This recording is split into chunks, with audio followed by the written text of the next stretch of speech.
For your listening enjoyment, John Lund as Johnny Dollar. Roger Stern, Dollar. Oh, hello, Mr. Stern. Got a job for you. Fine.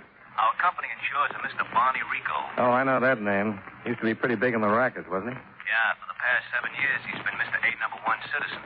Our company insured his life for $100,000. He was killed yesterday. How? He was murdered.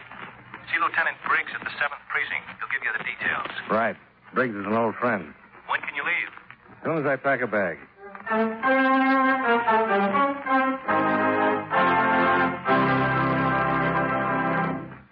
Mind if I break in a few seconds to discuss games with you?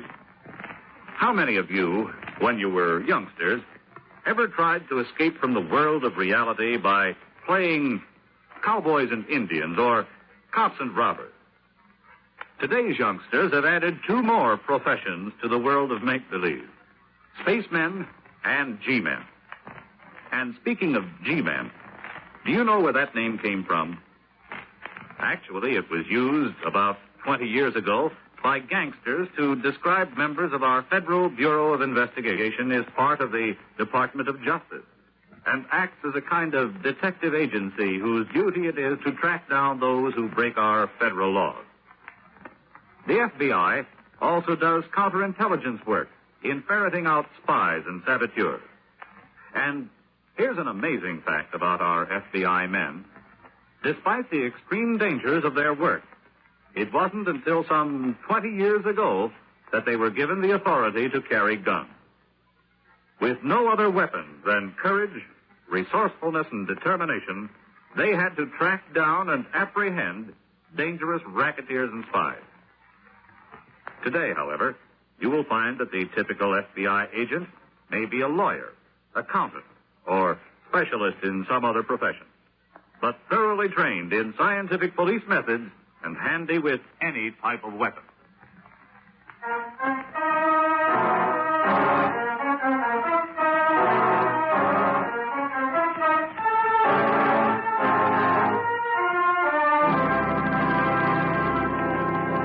Expense account submitted by Special Investigator Johnny Dollar to Home Office, Intercontinental Bonding and Indemnity, Hartford, Connecticut.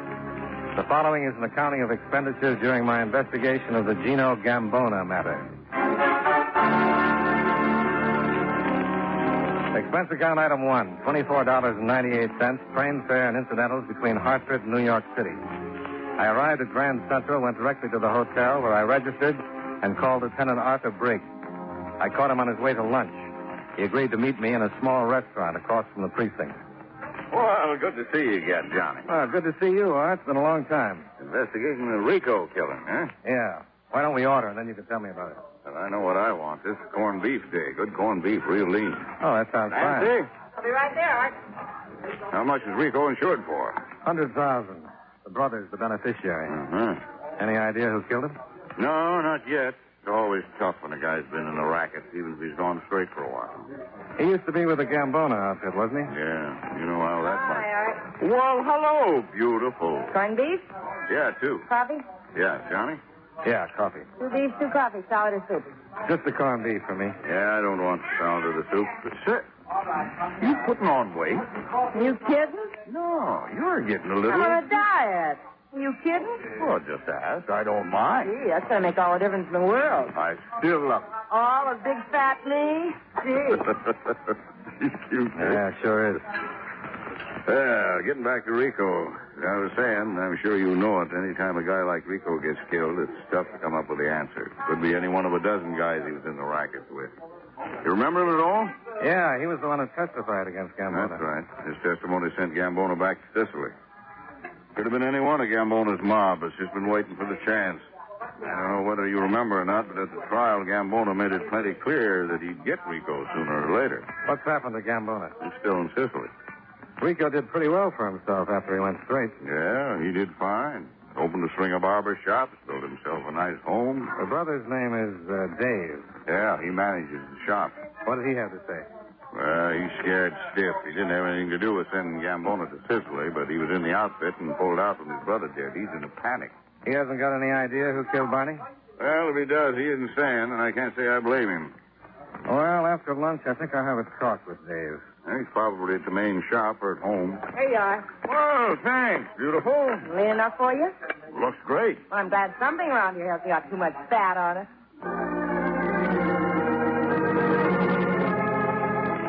Expense account item 2, $3.55, lunch for Lieutenant Briggs and myself, after which Briggs gave me Dave Rico's home and business address, and I left.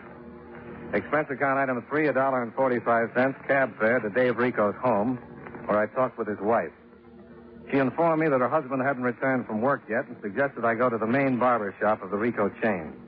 Expense account item 4, $1.65, more cab fare from the Rico house to the barber shop on East 118th Street.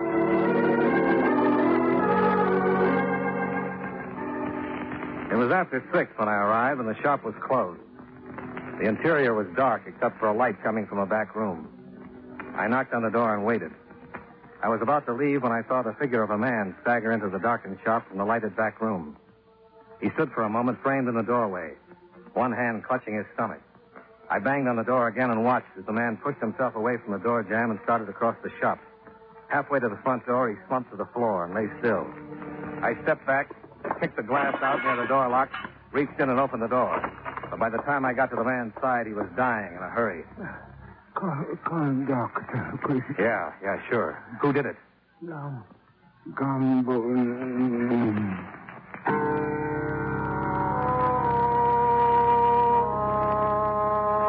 He died looking up at the ceiling and holding his stomach where a knife had cut him almost in two.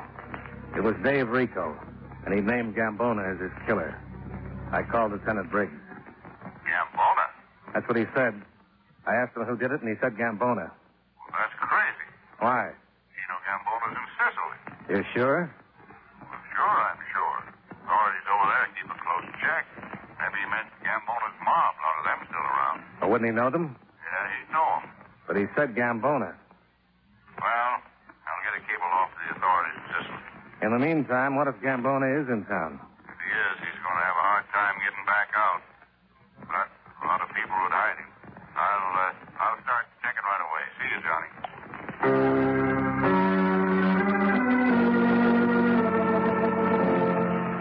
The coroner's deputy arrived, followed by the lab boys, and I went back down to the precinct. Briggs made his report to the chief, and a cable was sent to the proper authorities in Sicily. For the next few hours, we went through the mugs and picked out all of Gambona's former associates that were still in town. One of them was a girl. Virginia Barrett. Used to be a steady thing with Gambona, wasn't she? Yeah.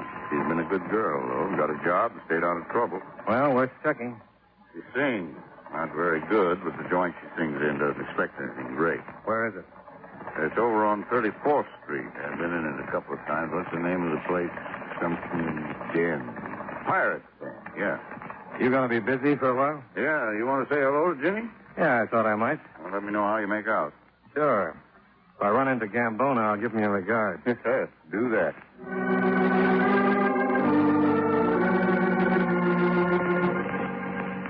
Expense account item 5. $1.75 for still another cab from the precinct to East 34th Street in the Pirate's Den. It was a small place set down below the level of the sidewalk and filled with enough smoke to keep the walls from falling in.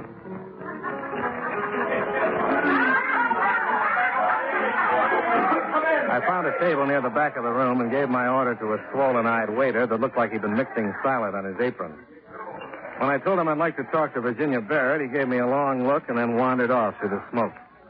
About 5 minutes later, Virginia Barrett appeared. You wanted to see me? Yeah. Won't you sit down? Ask you to tell me what you wanted to see me about. It's a personal matter. I'll preface it with a drink. You a cop? No.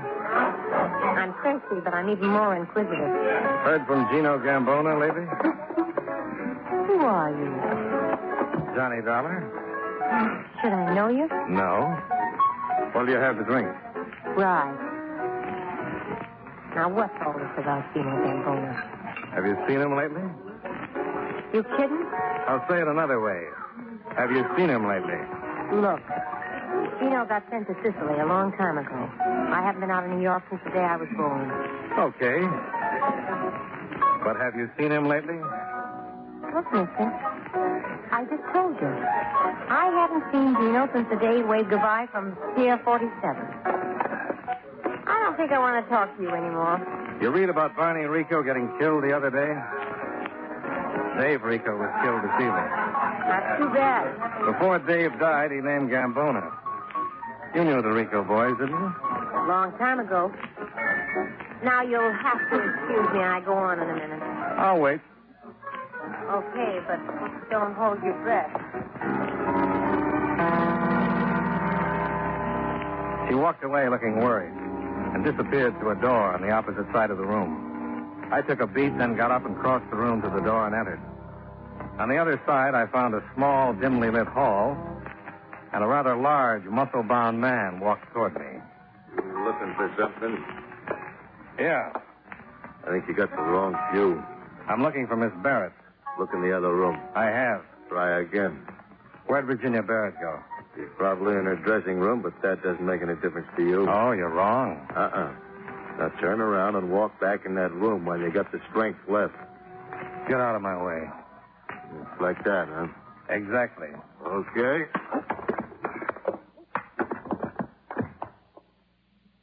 Friend, if anyone offers you a job as a bouncer, forget it. I left him lying in a corner and went down the hall, looking on the other side of doors for Virginia Barrett. But Virginia Barrett was somewhere else. I ran out into the alley behind the club just in time to see her climb into a cab on the other side of the street and pull away. Expense account item 6, $1.25 for another cab. We followed Virginia to a large apartment house on the west side of town. We parked a half block away.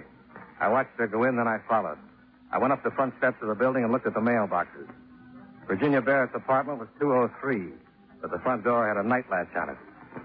I picked a name on a box, a Miss Adelaide Jones, and buzzed it. Yes? Miss Jones? Yes, who is it? Flowers.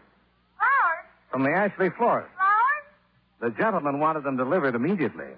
Oh, really? Oh, wait a minute. Well, I was in. I found apartment 203 and started to knock. But sometimes when you get impatient, you get careless. I'd tailed Virginia Barrett, but I'd forgotten about the big boy I'd left sleeping it off in the back hall of the Pirate's Den. Obviously, he knew where Virginia could be found, and obviously when he came to, he'd hurried right over. Because when I raised my hands and knocked, the big boy barged up the stairs and pointed his gun right at my dinner. Hold it. Oh, why, sure. You're a busy little fella, aren't you? I have to be, or I lose the game. Yeah? It's a treasure hunt. I have to bring back a pound of 3-day-old rhubarb, the lapels off 3 opera capes, and a dozen assorted heads. I'd like to contribute. Well, every little bit helps. I can guarantee some broken bones. Now, about Gino Gambona. You never can tell. Go ahead and knock.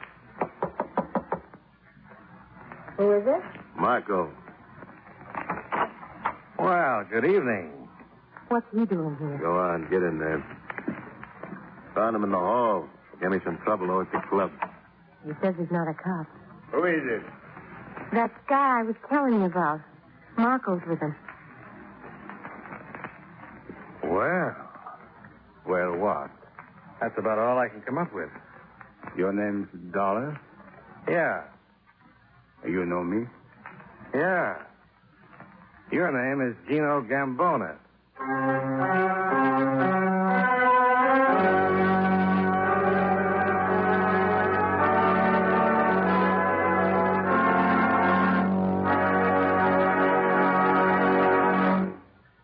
Did you ever stop to realize that 4 American coins show us the importance of elections? The first one is the Washington quarter. It was George Washington who reminded us that on the unity of our government depends our independence, our peace at home and abroad, our safety, prosperity, and our freedom. The second coin is the Jefferson nickel. It was Thomas Jefferson who said, "No government can continue good but under the control of the people." The third coin is a penny, bearing the likeness of Abraham Lincoln, who said, "Among free men, there can be no successful appeal from the ballot to the bullet." And finally, the Roosevelt dime reminds us of something Franklin D. Roosevelt once said. Every man and every woman in this nation, regardless of party, who have the right to register and to vote, and the opportunity to register and to vote, have also the sacred obligation to register and to vote. These four Americans, by recognizing the importance of elections, added another page to your political history.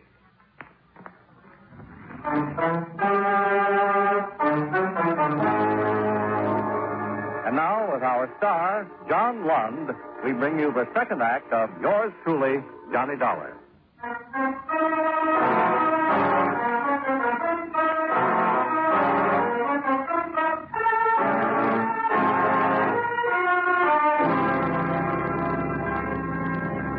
Gino Gambona stood in the middle of the room looking at me with a nasty smile, as though he'd just come up with a particularly funny way to kill me. Gino Gambona, one-time lord of the underworld. By all rights, he should have been in Sicily, where the United States government had sent him for the rest of his life. But there he was. And there I was, wishing he wasn't. The big man Virginia Barrett had called Marco shoved his gun in my spine and prodded me over to an uncomfortable chair. Gambona held the nasty smile and walked slowly over to me. Who are you? Johnny Dollar. Well, the name don't mean nothing. Who are you? I'm a special investigator for an insurance company. We hold a policy on the late Barney Rico. Mm-hmm. His beneficiary was his brother. I don't know who insured him. Well, looks like your company don't have to pay off to nobody. Looks that way, doesn't it? Tell me, Johnny Dollar, how much insurance you got? Just a small policy. I'm expendable. I'm glad. Dave Rico named you before he died. Oh, really? Were you the guy pounding on the front door of his shop? What did you kill Dave for? I thought you just wanted Barney. Well, Dave's last name was Rico. But now, about you, Dollar. What am I going to do about you? Well, I could make a few suggestions, but I don't think you'd go for them. No. I don't think so. Whatever it is, boss, let me, You got pushed around a little, eh, Marco? I'll make up for it. You know, Dollar, it ain't like the old days. Marco was one of my boys in the old days. On his toes then. You couldn't have pushed him around then. Did you come all the way back here just to kill Barney Rico? No. Of course not. I had something to get. And I couldn't trust nobody to get it for me. Not even my little baby here. You met Virginia, Dollar? Briefly. I hear she's a singer now. You hear her sing? Let's stop playing around, Gino. Mr. Gambona. Nobody calls me Gino. Unless I like him. The police know you're in the States. Mm-hmm.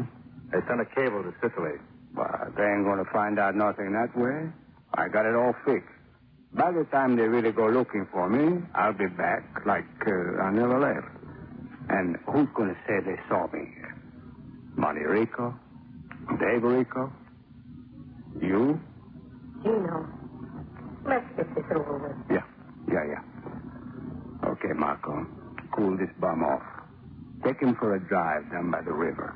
Sure. What about the stuff? Well, me and Jeannie will pick it up and meet you. Now get going. Get up. Well, it's a nice meeting you, Dollar. Charmed, I'm sure. Come on. Move.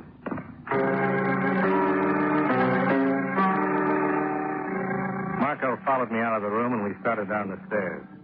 Suddenly, on the upper landing, the most beautiful distraction I'd ever seen shouted... Hey, you! And Marco turned his head for just a second. Oh, my goodness! Hey. He had a gun! Yeah, he sure did. Gosh, I don't know what's going on here. I thought for a minute he had some flowers for me. Someone called from downstairs and said he had some flowers for me. You seen anyone with some flowers? No, honey, but I'm personally going to buy you a whole acre of orchids. I went back to Virginia Barrett's apartment, but Gino and Virginia had left a few steps ahead of me. I looked out of the window and saw a car pull away. Then I picked up the phone and called Lieutenant Briggs. Marco came, too, on the way to the precinct, and after we arrived, Briggs booked him and took him downstairs to the interrogation room. Where were you supposed to meet Gambona? I wasn't. What was the stuff he was going to pick up? You tell me. 2 men have been killed, Marco. Not that I know of. You were supposed to meet Gambona. Was I? He said so. I must not have heard him. I'm going to put 2 men on you every 2 hours. We won't get tired, but you're going to be miserable. I know the route. Where can we find him? You hear me, Marco? I hear you. Where can we find him? I don't know. Where are you supposed to meet him? I'm not. When did you get into town? I don't know. When did he contact you? He didn't. You're a liar. If you say so. How did you know where he was staying? As I did. Where were you when Barney Rico was killed? When was he killed? The morning of the 3rd. I was at home. You sure? Yeah. Where were you the morning of the 4th? I don't remember. What's that got to do with it? That's when Barney was killed. You said the 3rd. Did I? It was the 4th. Where were you? At home. You said you didn't know. I was at home. Both mornings? Yeah.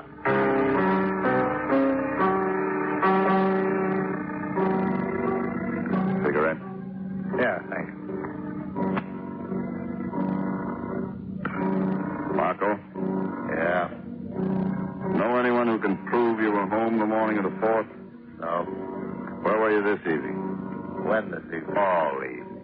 From about 5 o'clock on. At the cafe. What do you do there? Look, what is all this? I don't know anything about the Rico killing. Somebody does. If we don't get Gambona, I'm going to have someone for these killings. But was it me? Then give us an alibi. I told you. Did anyone see you? No, I told you it was at my place. You said you were at the club. That was this evening. What about the morning of the 3rd? You said the 4th. I said the 3rd. At home. And the 4th. Yeah. At first you said you didn't know. Now, wait a minute. Lay off. What do you want to know? Where we can pick up Gambona. Give me a cigarette.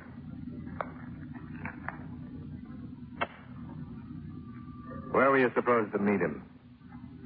Okay. Nuts to Gambona. Nuts to the 10 grand. I'm bushed. I can't think anymore. What 10 grand? 10 grand. Gambona promised me for helping him get in and out of the States. Where's he going to get 10 grand? He's at a stash somewhere. Where? I don't know. To help him. Even Virginia didn't know. Is she going with him? Yeah. Gino said he'd come back and get Virginia and the dough. He must have a bundle hidden somewhere. When's Gambona leaving? I don't know. Don't lie to me. You said you were getting paid to get him in and out of the country. That's right, but I haven't made arrangements to get him out yet. You're going to meet them. Where? Grand Central, by the Oyster Bar, 11:30. Now can I relax, get some rest?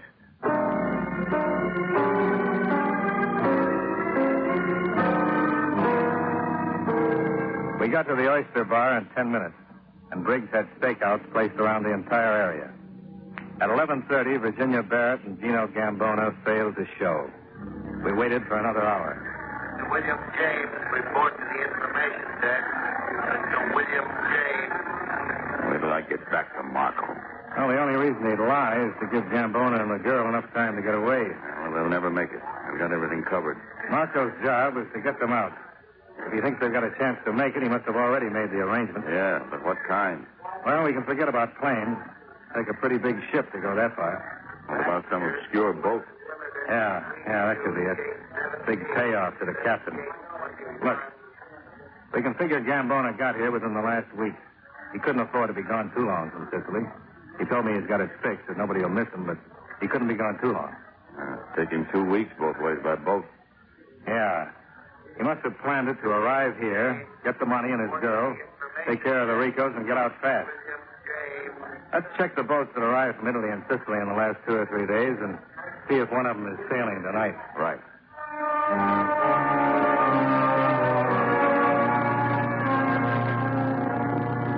We checked the arrivals for the past week and then compared them with current departures. We found one looked like it could be it. An independent steamer, the Atlantic Star, had arrived from Sicily the morning of the 3rd, the day before Barney Rico had met his death, and was due to sail from Pier 16 at 1 o'clock in the morning, bound for the Mediterranean.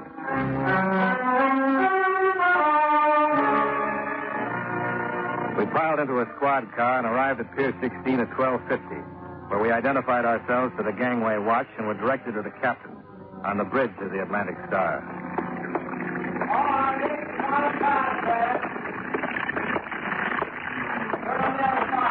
Hey, what are you two guys doing?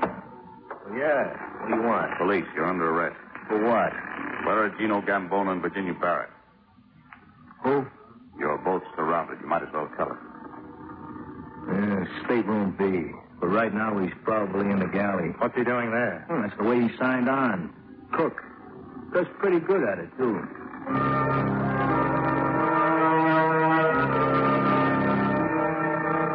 We took the captain down on deck, and Briggs waved one of his men aboard.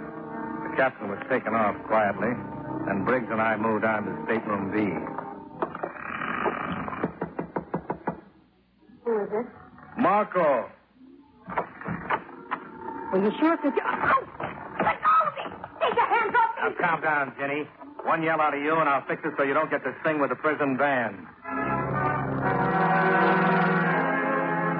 Virginia Barrett went off just as quietly as the captain, and the boat was cleared except for anyone who still might be in the galley. Briggs waited outside the galley door, and I went in, with my hand on the .38 in my pocket. I spotted Gambona behind a long table stacked with pots and pans. He looked up as I moved in on him. Hey, what time is this tub supposed to pull out? It's up to... Hello, Gino. Why, you... Sometimes I'm so smart it gets hysterical. There I was, face to face with Gino Gambona, ready to take him single-handed, right where I wanted him. And the next minute I was buried under a pile of pots and pans. Gino drew his gun, made a dash for the passageway. And that was as far as he got.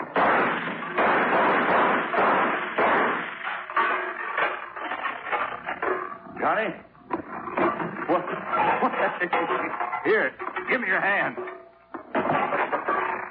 What happened? Somebody goofed.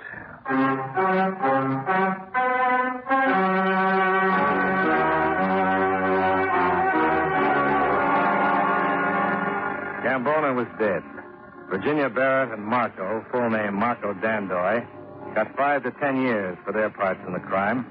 The captain of the Atlantic Star got 2 years, and Lieutenant Briggs got a promotion. Yours truly returned to Adelaide Jones with the flowers he'd promised her, and all in all, everyone got just what was coming to them.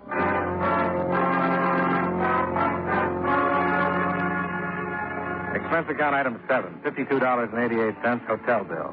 Item 8, $24.56, train fare and incidentals back to Hartford. Expense account total, $112.07. Yours truly, Johnny Dollar.